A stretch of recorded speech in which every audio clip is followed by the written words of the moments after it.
Burkina, le pouvoir doit résister aux appels à se battre contre les institutions. Pour plus d'informations sur ce sujet, retrouvez-nous après le générique. Mais avant de commencer, n'oubliez pas de vous abonner et d'activer la cloche de notification pour ne pas manquer nos prochaines vidéos. Bon visionnage.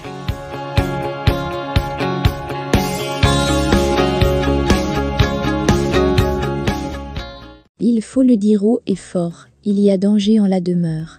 Le pli que le MPSR2 et son gouvernement sont en train de prendre est dangereux. Il l'est pour le pouvoir même autant que pour le peuple. Il n'y a aucun succès, aucune victoire à multiplier les fronts et à convertir en ennemis ses soutiens potentiels. Tous ceux qui font croire en cette nécessité se trompent et veulent engager le pouvoir dans une voie visant à abandonner la lutte contre les groupes terroristes. Ce n'est pas juste de le faire, et surtout pas au moment où le peuple, comme un seul homme, accepte le sacrifice en supportant les taxes multiples et l'inflation galopante. Malgré tout cela, les efforts volontaires pour contribuer au fonds de soutien patriotique sont nombreux. Qu'avons-nous à nous diviser alors que notre union nous fait avancer? Que gagnons-nous à lutter contre ceux qui n'ont pas pris les armes et à laisser les groupes terroristes? C'est une voie semée d'embûches et de multiples préjudices à la lutte.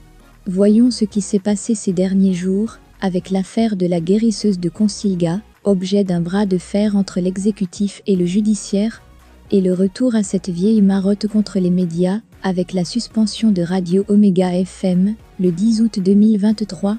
Quels sont les avantages pour le Burkina Faso de ces querelles internes, alors que le monde s'embrase et que les questions se complexifient?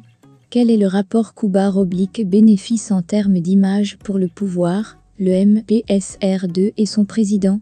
Le Burkina Faso est attaqué par les groupes terroristes, dont certains sont de la franchise de Al-Qaïda, comme le JNIM, groupe de soutien à l'islam et aux musulmans, regroupement de plusieurs entités, et ceux liés à l'État islamique aussi appelé Daesh.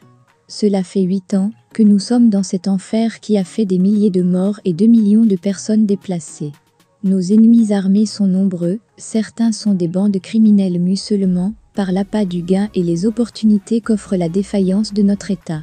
Comme pour illustrer cette absence d'État, nos institutions ne se respectent pas, entrent en conflit avec intrusion et empiètement sur le champ d'action de l'autre. Une bataille s'est engagée le 28 juillet 2023 par un groupe de militaires en cagoule à bord de 2 véhicules pick-up et un autre blindé venu encercler le palais de justice du tribunal de Ouagadougou pour libérer une guérisseuse traditionnelle exerçant à Rakissé, dans la commune de Consilga. La jeune dame du nom de Larissa Nikiema, dite Adja Ansetou, est réputée pour ses dons de guérison miraculeuse. C'est une dame qui détiendrait des pouvoirs mystiques, qui a été arrêtée avec 8 de ses hommes de main. Le parquet avait engagé des poursuites judiciaires pour des faits de torture, de coups et blessures volontaires, et de séquestration contre les 9 personnes évoquées plus haut. Les hommes masqués se révéleront être des militaires de l'Agence nationale de renseignement qui, après la première tentative sans succès, récupéreront la guérisseuse le lendemain aux aurores sur ordre du directeur général de la sécurité pénitentiaire agissant sur instruction du ministre de la Justice. Tout ceci se passe en l'absence du chef de l'État, comme il l'a dit à la RTB. Durant ce temps, personne ne s'explique publiquement, ni le ministre de la Justice, ni le patron du renseignement. Mais les magistrats ne l'entendent pas de cette oreille, et vont dans un mouvement d'ensemble en grève contre l'intrusion des militaires dans la procédure judiciaire portant atteinte à l'indépendance de la justice, et à son autorité. La bataille est engagée dès le 29 juillet 2023 pour le retour de Dame Nikiema en prison à la Mako, maison d'arrêt et de correction de Ouagadougou, où elle devait être déposée. Entre-temps, une délégation gouvernementale s'est rendue auprès de la famille du quinquagénaire torturé pour présenter ses excuses et sa compassion, mais concernant l'affaire personne ne moufte mot, sauf un communiqué du porte-parole du gouvernement. La solitude du pouvoir. Le capitaine Ibrahim Traoré va finir par s'expliquer sur cette affaire. Lui qui d'habitude prend bien la lumière fera une prestation catastrophique. Pourquoi a-t-il parlé ? Pourquoi l'a-t-on envoyé au casse-pipe, s'interroge-t-on toujours? Les maladresses comme de ne pas avoir condamné les violences contre le quinquagénaire, l'intrusion des militaires, les propos et l'émotion qui le submergeaient ont fait de cette vidéo une communication préjudiciable au pouvoir. Le chef de l'État n'est pas encore habité par sa fonction de président de tous les Burkinabés.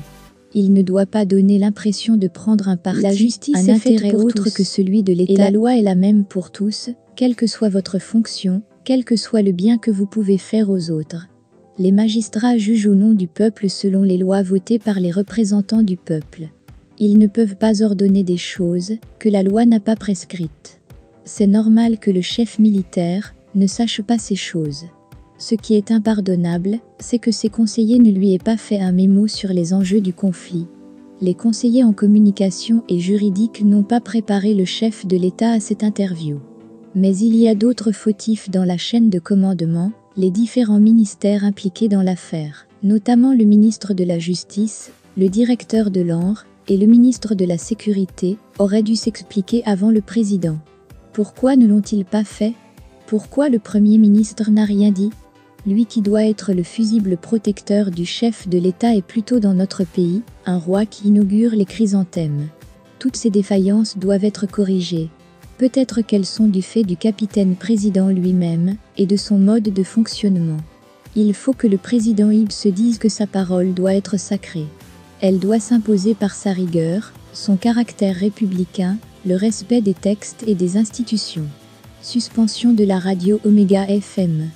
Le gouvernement, après une intrusion dans la procédure judiciaire, va, dans la régulation des médias, pour prendre des décisions qui sont du ressort du Conseil supérieur de la communication qu'il avait saisi sur cette affaire de l'interview accordée au porte-parole du Conseil de la résistance pour la République, CRR, au Niger. Naturellement, ce communiqué de suspension de la radio Oméga FM provoque une levée de boucliers au niveau des organisations professionnelles des médias. On a envie de dire qu'est-ce que le gouvernement recherche? Pourquoi ne peut-il pas laisser l'organe de régulation, celui qui doit juger et sanctionner, se prononcer? N'avons-nous pas des problèmes plus importants? Le président Ibrahim Traoré, à qui certains ont donné le flambeau de Thomas Sankara sans lui dire qui était l'homme, s'il veut vraiment ressembler à Sankara, doit savoir que c'est par la séduction qu'il a réussi à subjuguer les médias qui ont créé le mythe Sankara. Ce n'est pas à coup de suspension de médias et d'expulsion de journalistes.